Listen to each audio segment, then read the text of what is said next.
If at first you don't succeed, try. Oh, to hell with that. Throw them on the compost.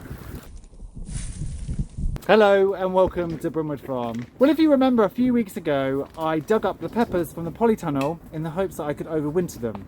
Well, it didn't work, and I think it's because there had been a frost and I did it too late. And you can see that even though there was some green on the stem, they have all just turned brown and died now. So we're going to give up and we're going to start a new crop for 2024. Now here in the UK, it is being incredibly wet, but incredibly mild. And it means that actually things that I planted in the polytunnel continue to grow very well. So the lettuces that I planted really seem to have come on a lot in 2 weeks, as does the pak choi, and even the spinach to some degree. However, I think you could also see that the weed seeds are also benefiting from this mild weather, and they're coming up everywhere, so I'm going to have quite a bit of weeding to do. But I'm happy that these are coming on really quite well. And because they're in the polytunnel and because they are acclimatized, it does mean that when we do get a cold snap, they will be all right. They won't just die off and disappear. The sugar snap peas too are doing very well, and they're getting to a stage now where they actually do need a little bit of staking up. And so I've had a ferret around the farm and seen what I could find, and I've just found some old chicken wire and put a stake on either end. It's not quite long enough, but if I bang it into the ground, I will be able to train these sugar snap peas up it and keep them upright and off the lettuces. And now the aim with these sugar snap peas was to get some pea shoots through winter. However, when they were in my shed, the mice managed to prick them out for me by eating off all those shoots. So they're actually quite nice, bulky little plants now. So I'm going to let them just grow up. If they get super long and it's super mild and they try to start flowering way too early, I will pick off the pea shoots. But so far, so good. It's the first time I've tried this out, so it'll be really great to see if I can get an early sugar snap pod harvest in 2024.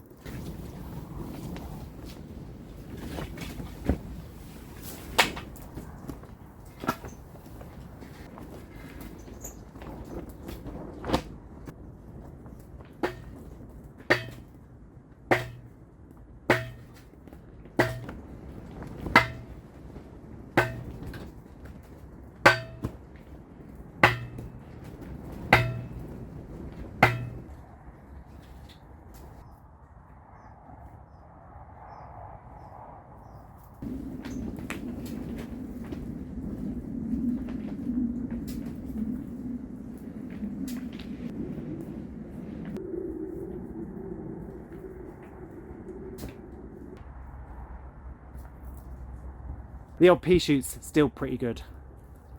Now, one of the things about working alongside wildlife is that I can't sow any kind of bean or pea seed outside because it just gets eaten by voles, mice, rodents, birds, whatever. So I've started my broad beans, my first set of broad beans, inside in this broad, deep-ish tray.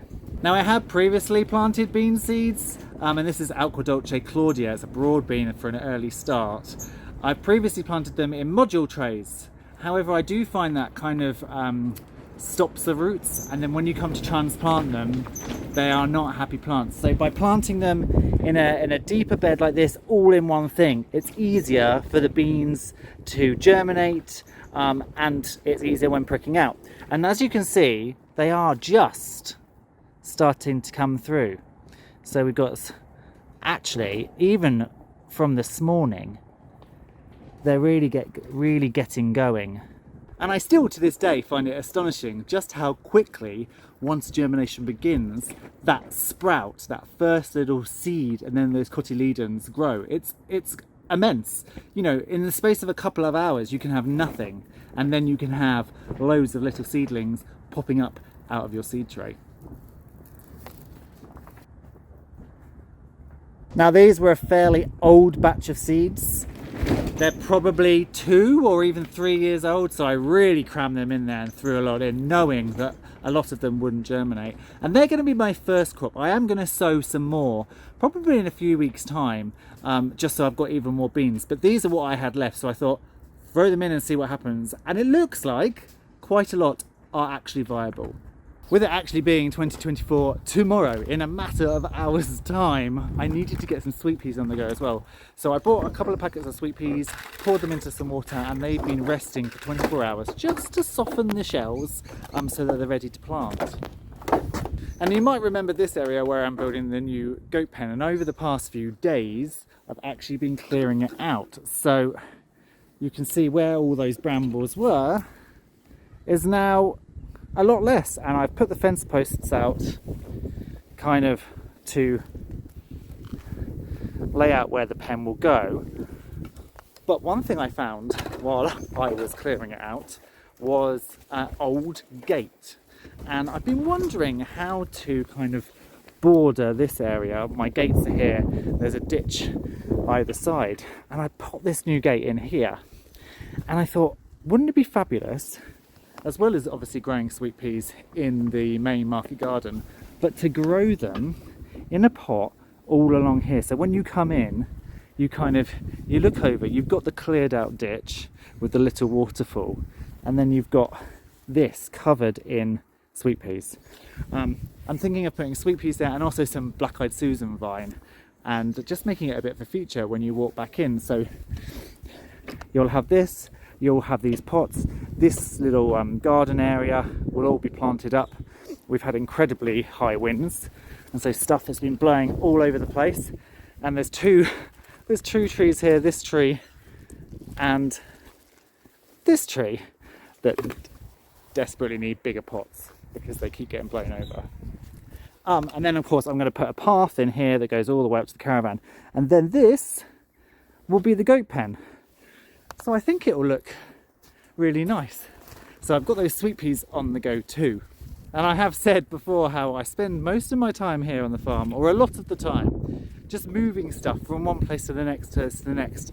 So when I cleared out those sticks, I made it a concerted effort to move them to their final resting place, which is the dead hedge alongside the market garden. So I took the time and energy to bring all of the sticks along this dead hedge and build it back up from where it had it had dropped down in level. It really dropped. So now it's got all of these extra sticks on top, and they can just sit here, create some height, rot down gradually, and provide like the most perfect habitat for lots and lots of creatures. Not only obviously the bugs and bacteria and the fungi that eat dead wood and break it down, but also the birds, because quite a few birds actually make their nests in this little dead hedge because it's quite thick and impenetrable. And lower nesting birds, like the greater whitethroat, we had one last year and it nested in here, which was rather fabulous.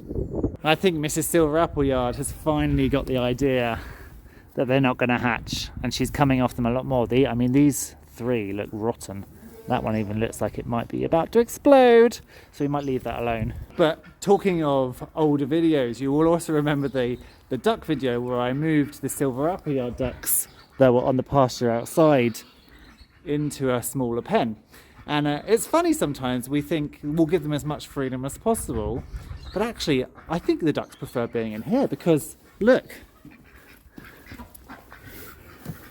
they've only gone and started laying. I've also got 4 little Muscovy ducklings. I mean, they're not really ducklings, they're teenagers, but they're in here with the ducks as well. I know they're not old enough to have started laying, so it's definitely one of these ladies that's laid that egg. I've also started to very gradually chip away at adding all the no-dig back to the market garden. It's New Year's Eve! I've got to get those garlic and onions in. So hopefully over the next week or so, I'll get this. This is about a 3-bed span. I'll try and get this 3-bed done so I can get all of those crops in. So then I can concentrate on the rest of this mess.